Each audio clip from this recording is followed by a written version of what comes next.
At 10:07 in the morning on March 3, 1943, a B-25 medium bomber crossed the Bismarck Sea at 250 miles an hour, 150 feet above the water, low enough that the propeller wash flattened the wave-tops behind it, low enough that the turret gunner could see individual men on the deck of the destroyer ahead, running for their gun mounts, looking up at an aircraft that was doing something no aircraft was supposed to do. Every manual the United States Army Air Forces had ever written said this pilot should be 4 miles higher. That was the entire theory of American air power. Fly high, fly straight, drop through a bomb site worth more than the house you grew up in. Nothing in that theory placed a 12-ton bomber at masthead height, inside the reach of every machine gun on an enemy warship, closing on a moving target at a range where a man could throw a wrench and hit it. Ahead of him, 8 transports and 8 destroyers were still holding formation, still steaming toward a beachhead at Leh with 6,900 Japanese infantrymen aboard. Their gunners had spent the last 4 minutes turning their bows toward what they believed were torpedo bombers, presenting the narrowest possible target, exactly as their doctrine instructed. They had turned the wrong way. They had turned into the guns. In the next 15 minutes, every transport in that convoy would be burning or gone. Sometimes the weapon that decides a battle is the one nobody ever authorized. Major General George Kenney arrived in Australia in the late summer of 1942 to take command of an air force that had been losing a war quietly and on paper for 6 months. He was 53 years old, short, blunt, a pursuit pilot from the last war who had spent the interwar years in engineering and development work rather than in the officer clubs where careers were normally made.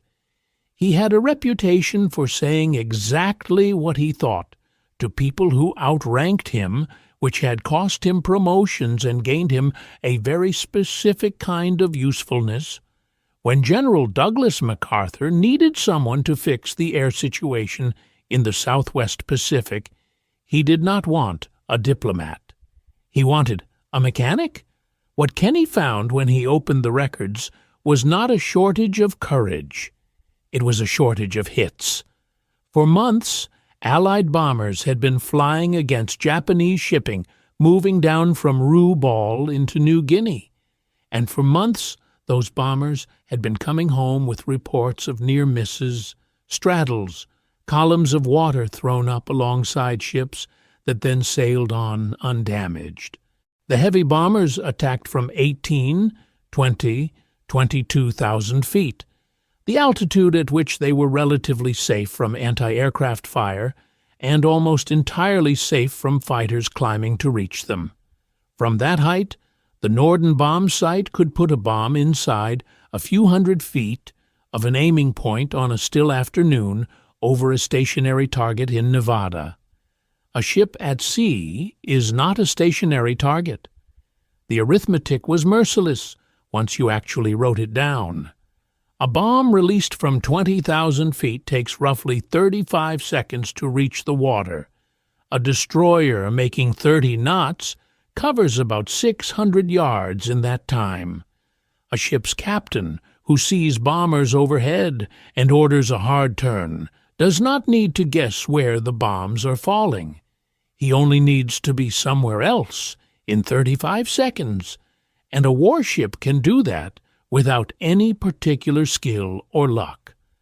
The bombardier is not aiming at a ship. He is aiming at a prediction, and the man in the wheelhouse gets a full half-minute to make that prediction wrong.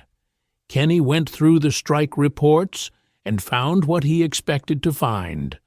Thousands of bombs dropped against moving vessels, a hit rate somewhere close to 1%, in some months closer to 0. This was not a failure of equipment or of the men flying the missions. It was a failure of a doctrine that had been built in the 1930s around the idea that strategic bombing meant factories and rail yards and other things that stayed where you left them. It had never seriously contended with the problem of a target that could see you coming and simply move. And in the Southwest Pacific in 1942, targets that could move were the only targets that mattered. Every Japanese soldier on New Guinea had arrived by ship. Every artillery piece, every sack of rice, every round of ammunition. If the convoys got through, the fighting on the ground went on. If they did not, it stopped. Kenney's problem was not how to bomb New Guinea. It was how to make sure the war never reached New Guinea in the first place. The answer he settled on would have gotten a junior officer relieved of duty for suggesting it. Major Paul Irving Gunn was 43 years old, which in a combat air force in 1942 made him something close to an antique. Everyone called him Pappy. He had spent 21 years in the Navy, worked his way up from enlisted mechanic to chief to naval aviator, retired, and taken a job flying for Philippine Airlines in Manila. He was there in December of 1941 with his wife and 4 children when the war arrived. The Army commandeered his airline's aircraft and commissioned him on the spot to fly them. His family was still in Manila when the city fell. They spent the next 3 years in the Santo Tomas internment camp, and for most of that time, Gunn did not know whether they were alive. He worked instead. It was the only thing available to him. What made Gunn extraordinary was not that he was a good pilot, though he was. It was that he was a mechanic who had never accepted that an aircraft leaves the factory finished. He looked at airplanes the way a gunsmith looks at a rifle. As a starting proposal, the aircraft in front of him was the North American B-25 Mitchell, a twin-engine medium bomber designed for level bombing from moderate altitude, with a glazed plexiglass nose where a bombardier lay on his stomach and worked a bomb sight. It carried a few defensive machine guns, and it flew reasonably well, and it had, in the Southwest Pacific, almost no useful purpose, because bombing ships from moderate altitude did not work either. Gunn's proposal was to remove the bombardier, remove the bomb sight, remove the glass, and fill the entire nose with machine guns. He did it in a maintenance depot at Townsville and later at Eagle Farm in Brisbane, with a work crew that officially did not exist for this purpose, using parts pulled from wrecked aircraft and fabricated on site. He cut the nose out of a B-25 and bolted 4 50-caliber machine guns into the space where the bombardier used to lie. Then he added 2 more in a blister pack on each side of the forward fuselage. 8 50-caliber machine guns, all of them fixed, all of them pointing straight ahead, all of them fired by the pilot with a button on the control yoke. The recoil of 8 50 calibers firing together is not a trivial thing. It is enough to be felt in the airframe as a deceleration. The nose modification pushed the aircraft's center of gravity forward, far enough that ballast had to be added in the tail to keep it flyable. The guns generated enough heat and enough spent brass that early versions had problems nobody had needed to solve before, because nobody had built this airplane. There was no authorization for any of it. No engineering change order from North American Aviation, no directive from Air Materiel Command, no test program. There was a 43-year-old former Navy chief with a welding torch, a general who had decided to look the other way, and a war that was not going to wait for the paperwork. The crews who first saw the modified aircraft had a name for them within about a day. They called them commerce destroyers, and then just strafers. And a number of experienced bombermen looked at a B-25 with its bomb sight torn out and 8 guns in the nose, and concluded that Pappy Gunn had built a very fast, very expensive way to kill an American crew. They were not being unreasonable. A medium bomber attacking a warship at masthead height flies straight, level, and slow enough to be aimed at, directly into the arc of every anti-aircraft weapon aboard. Every instinct in a trained bomber pilot screams against it. The guns in the nose did not change the arithmetic of anti-aircraft fire. What changed the arithmetic was what Kenney intended to do with those guns, and it had almost nothing to do with shooting down aircraft or killing men on a deck. It had to do with a stone skipping across a pond. The technique was called skip bombing, and the physics of it are simple enough that a child understands them instinctively before ever hearing the word physics. Throw a flat stone at a lake from a steep angle and it goes in. Throw the same stone at a shallow angle with enough speed, and it does not go in. It strikes the surface, bounces, strikes again, and travels a remarkable distance before it finally sinks. The water, at that angle and that velocity, behaves less like a liquid than like a hard surface. A 500-pound bomb released from a bomber flying 200 feet above the sea at 250 miles an hour does exactly the same thing. It leaves the aircraft with the aircraft's forward velocity, drops at a shallow angle, strikes the water, and skips. 2 skips, sometimes 3, and if the aircraft has released it at the right distance from a ship's side, the bomb's final skip carries it into the hull at the waterline, the one place on a warship where a hole is not a wound, but a sentence. Bombs falling from 20,000 feet strike the deck, or more often, the sea alongside. Bombs skipped across the surface strike below the waterline, which is where ships die. The British had experimented with the idea. The Americans had run trials in the States, but nobody had built a doctrine around it, because doing it properly requires a set of conditions that a peacetime Air Force will not accept. The release parameters that Kenney's men worked out were specific and unforgiving. Altitude between 200 and 500 feet. Airspeed between 200 and 260 miles an hour. Release at somewhere between 60 and 300 yards from the target side. Close enough that at that speed, the pilot has roughly 2 seconds between the release and the moment he must pull up to avoid flying into the ship's superstructure.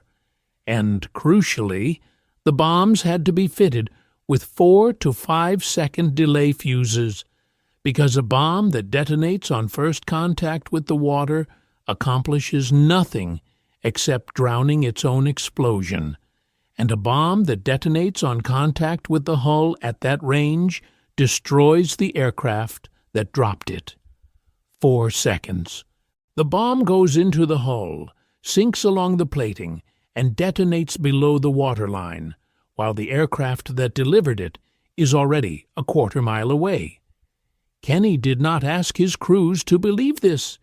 He made them practice it until belief was irrelevant. In Port Moresby harbor lay the wreck of a merchant ship, hulked and abandoned, sitting where it had settled. Kenney's squadrons used it as a target for weeks. Crews flew at it again and again, lower and lower, learning the sight picture, learning what a ship's side looks like from 150 feet at 250 miles an hour, learning how long 2 seconds actually is when the thing in front of your windscreen is growing. They dropped practice bombs and live bombs. They argued about release points. They worked out that the guns in the nose were not primarily a weapon at all, but a suppression tool. 850 calibers walking across a ship's deck in the last 15 seconds of the run would put every anti-aircraft crew on that ship face down behind whatever steel they could find. And a gunner lying flat is a gunner not shooting. That was the actual insight. Not the bombs and not the guns, the combination. The guns bought the 4 seconds the bombing method required. The crews stopped calling it suicide somewhere in that stretch of training, though not all of them, and not all at once. It became instead a thing you did correctly or did wrong, with the margin measured in yards, and a man could hold on to that. There is a particular relief in being told that your survival depends on a number rather than on luck, even when the number is very small. Major Ed Larner commanded the 90th Bombardment Squadron and flew the modified aircraft harder than anyone. He was young, aggressive to a degree that made some of his superiors uneasy and completely convinced. His squadron practiced the attack profile until they could hold formation at masthead height, which is its own kind of skill, because there is no margin below you at all, and the sea does not forgive an inattentive second. By the end of February 1943, Kenney had roughly a dozen Strafer-configured B-25s, a squadron of A-20 light bombers similarly modified, the heavy bombers he had always had, a group of P-38 Lightnings for cover, and an Australian squadron flying Bristol bow fighters, an aircraft with 4 20mm cannon in the nose and 6 machine guns in the wings, which the Australian crews used at wave-top height with a fearlessness that impressed even the Americans. He had a weapon nobody had ever fielded. What he did not have was a target worth spending it on. That arrived on the last day of February, and it arrived because of men who never flew a mission at all. The Japanese 18th Army, under Lieutenant General Hatazo Adachi, needed to reinforce Lae on the northern coast of New Guinea, and it needed to do so in strength. The plan called for moving the bulk of the 51st Division, some 6,900 men with their equipment, from Rabaul, around the eastern end of New Britain, and across the Bismarck Sea to Lae. 8 transports carrying the troops, 8 destroyers escorting them under Rear Admiral Masatomi Kimura. Air cover flying from Rabaul and from the fields at Cape Gloucester, roughly 100 fighters committed to the operation across its duration. It was a substantial and carefully considered plan, and the Japanese staff officers who built it were not fools. They chose the northern route along the coast of New Britain specifically because the weather in early March offered a good chance of heavy cloud and rain squalls, and a convoy hidden inside a weather front is a convoy that cannot be attacked. They scheduled the passage to give themselves the maximum time under that cover. They assigned an escort ratio of 1 destroyer per transport, which is generous by any standard. What they did not account for, because they had no way to know it, was that the operation had been read before it sailed.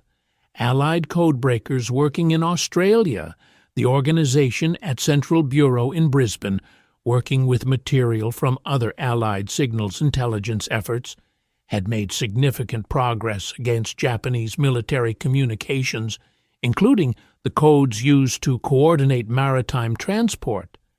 The Allies did not have a complete picture.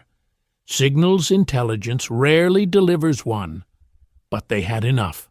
That a major convoy was being assembled at Rabaul, that its destination was Lae, and roughly when it intended to sail. Layered on top of that were the coast watchers, Australian and Islander personnel scattered across the islands of the Bismarck Archipelago and the Solomons, living in the bush with radio sets, reporting ship and aircraft movements to Allied headquarters.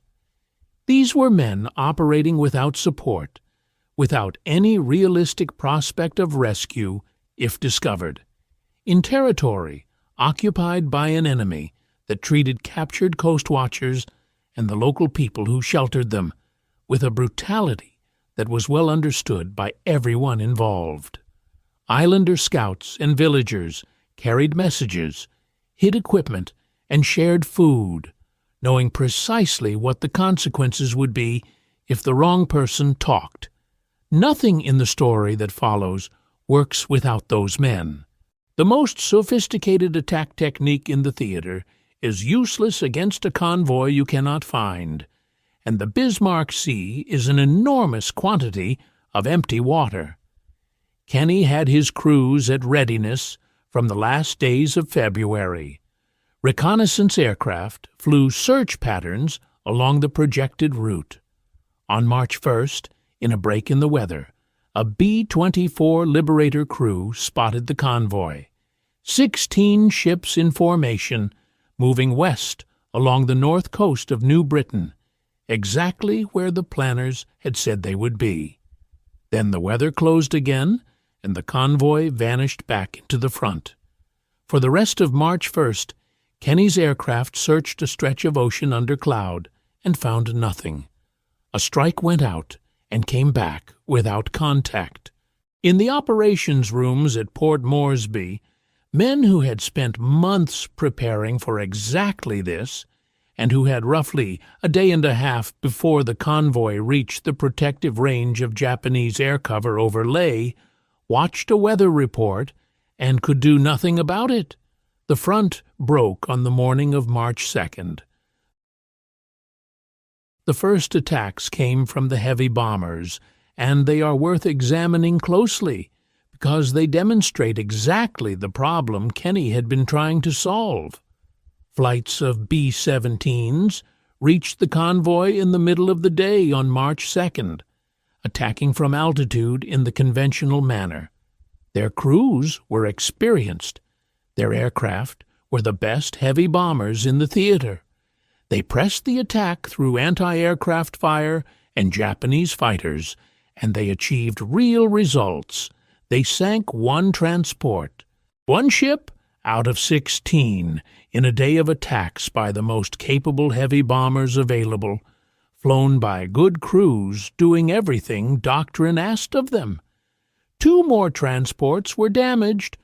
Roughly 800 troops from the sunken vessel were pulled out of the water by destroyers, which then detached at high speed toward Leh to land them, which meant that even the one confirmed sinking did not fully translate into Japanese soldiers kept off the beach. Through the night of March 2nd, a handful of Australian Catalina flying boats shadowed the convoy, dropping the occasional bomb and, more importantly, reporting position, keeping the plot alive in the operations rooms while everyone waited for daylight. A flight of Australian Beauforts attacked with torpedoes in the dark and achieved nothing. Night torpedo attacks by small numbers of aircraft against an alerted escort almost never achieved anything. By first light on March 3rd, the convoy had passed through the Vite-Az Strait and was in the Huon Gulf, closing on Leh. It had lost 1 ship out of 16 in a full day of attack. Admiral Kimura had every reason to believe he had come through the worst of it. The remaining distance was short. Japanese fighters from Leh were closer now, and the great danger, the long open passage across the Bismarck Sea, was behind him. Everything that had happened so far confirmed what both sides had learned over the previous year. Aircraft could harass a well-escorted convoy. Aircraft could not destroy one. The strike that took off from Port Moresby and Dobo Dura that morning was not built to harass anything. The plan Kenney's staff had built was not a bombing raid. It was a sequence, and every element of it existed to make the next element possible. roughly 90 aircraft converged on the convoy in a coordinated attack timed to arrive within minutes of one another. P-38 Lightnings came in highest, tasked with engaging the Japanese fighter cover and pulling it away from the ships. Below them, B-17s attacked from medium altitude in the conventional way, not because anyone expected them to sink much, but because bombs falling from height force a convoy to maneuver, break formation, and look up. Below them again, standard B-25s bombed from around 3,000 feet, adding to the confusion and to the volume of anti-aircraft fire being expended upward. And underneath all of it, arriving at the moment when every gunner in that convoy was tracking something high, came the bow fighters of No. 30 Squadron, Royal Australian Air Force, at wave-top height. What happened next is one of the strangest and most consequential misidentifications of the Pacific War.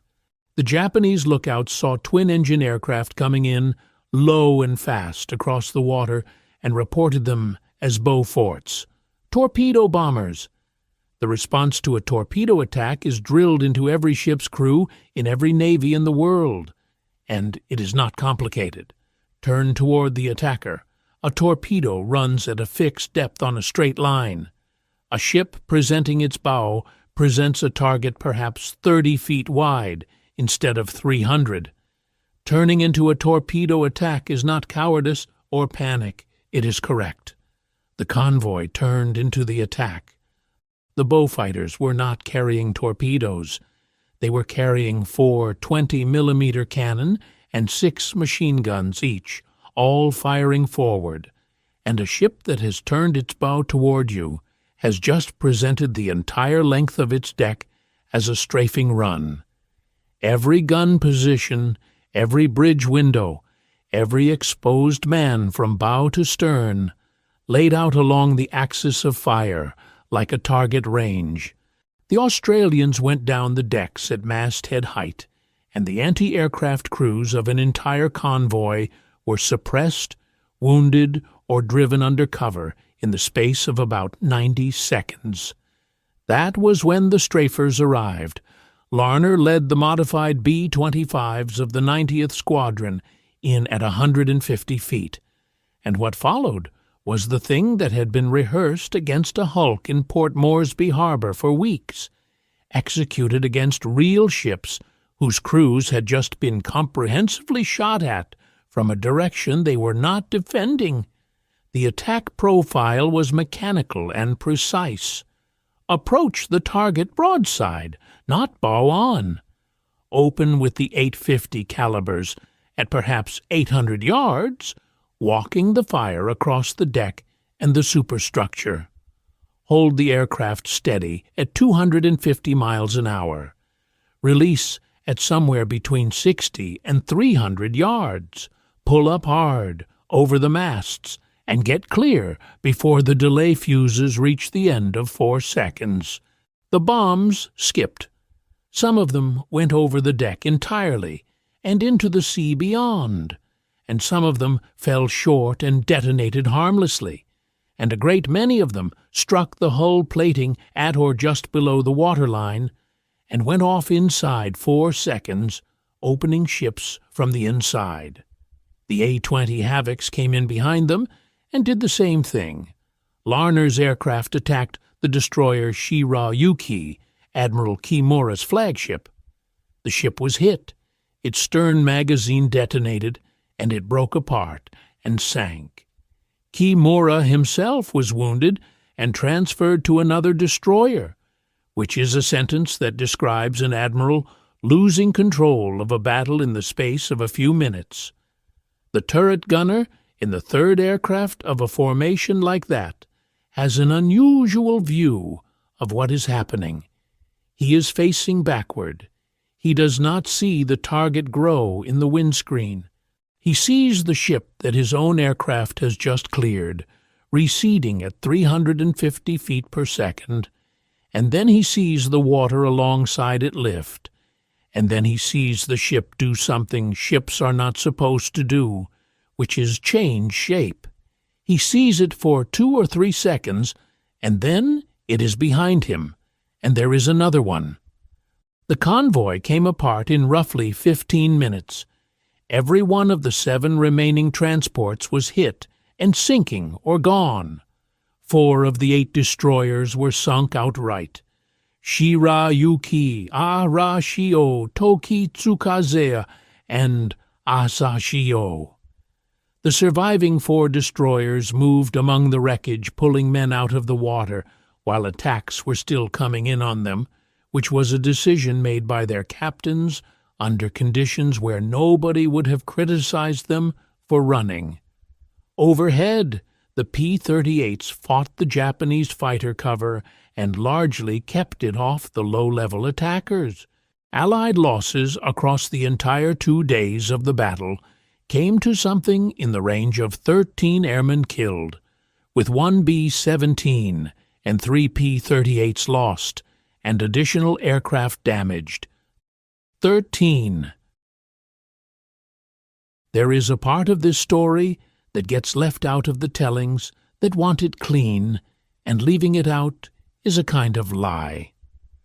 By the afternoon of March 3rd, the Bismarck Sea and the Haiuan Gulf held several thousand Japanese soldiers and sailors in the water, on rafts, in lifeboats, and clinging to wreckage within a relatively short distance of a coastline held by their own army. Allied aircraft and PT boats attacked them over the following days. The military logic was explicit and was stated at the time. These were not shipwrecked civilians. They were an infantry division. Any man who reached the shore at Lae would be issued a rifle within a day, and would be fighting Australian and American troops in New Guinea within a week. The entire purpose of the operation had been to prevent 6,900 soldiers from arriving at Lae, and a soldier who arrives by lifeboat has still arrived. There was also, in the background, a recent incident in which Allied crews had been fired on after taking to their parachutes, which hardened attitudes considerably among the men flying these missions. The men who carried it out did not universally find it easy. Accounts from Allied airmen who flew those follow-up sorties describe it as the part of the battle they did not want to talk about afterward, and some of them never did. It has been debated by historians and by legal scholars in the decades since, in the context of the laws of war, as they stood then and as they developed later, and that debate has not produced a comfortable consensus, because there is not one available. The numbers, when they were finally assembled, were these. Of roughly 6,900 troops embarked, somewhere between 800 and 1,200 reached Lae. Somewhere around 2,700 were rescued by destroyers and submarines and returned to Rabaul, which is to say, they survived, but arrived at the opposite end of the ocean from where the Japanese army needed them. Japanese dead across the operation are generally placed at somewhere near 3,000, with figures in the sources ranging from about 2,900 upward, and the precise number was never established because a great many of the men who died were never accounted for by anyone. Against that, 13 Allied airmen. The exchange ratio is grotesque enough that Kenney's own initial reports were revised downward by higher headquarters on the reasonable assumption that the crews had overclaimed in the confusion. Post-war examination of Japanese records confirmed that the ships had in fact been sunk, though it reduced some of the specific claims. 16 ships had sailed from Rabaul. 4 destroyers went home. The Japanese army never again attempted to run a large troop convoy to New Guinea. That single sentence contains most of the strategic consequence. After March of 1943, Reinforcement and supply of Japanese forces in New Guinea was conducted by submarine, by barge, moving at night along the coast, and by small craft. Methods that could deliver men, but could not deliver a division, and could never deliver the volume of ammunition, food, and heavy equipment that a modern army consumes. The garrisons in New Guinea did not collapse immediately. They starved slowly, and they fought on a diminishing supply of everything, and they were steadily bypassed, which is the second consequence, and it connects directly to what happened at Rabaul. Once Allied air power had demonstrated that it could destroy shipping in transit at will, the entire calculus of the Southwest Pacific changed. A Japanese base could be strong. It could be garrisoned by 100,000 men behind coastal guns and tunnels cut into volcanic rock, and it did not matter if nothing could reach it. The decision taken later in 1943 to bypass Rabaul rather than assault it, to isolate the largest concentration of Japanese military power outside the home islands, and simply leave it there, was built on a proposition that had been proved in the Bismarck Sea. Ships could no longer be protected, and a fortress that cannot be supplied is not a fortress. It is a very well-defended prison. The third consequence was doctrinal, and it outlived the war. Skip bombing and low-level strafing attack became standard practice for Allied medium bombers in the Pacific. The Straffer configuration Pappy gun had welded together without authorization was adopted as a factory standard. Later, B-25 models came off the production line with a solid gun nose, built by North American Aviation to specifications that had originated with a middle-aged former Navy chief and a torch in a depot in Australia. The 5th Air Force built entire groups around the aircraft. More broadly, the battle marked the end of the idea that heavy bombers at altitude were the answer to naval targets. What replaced it was the principle that Kenney had actually applied at the Bismarck Sea, which was not really about bombs at all. That an attack should be built as a system in which each element exists to create the conditions for the next.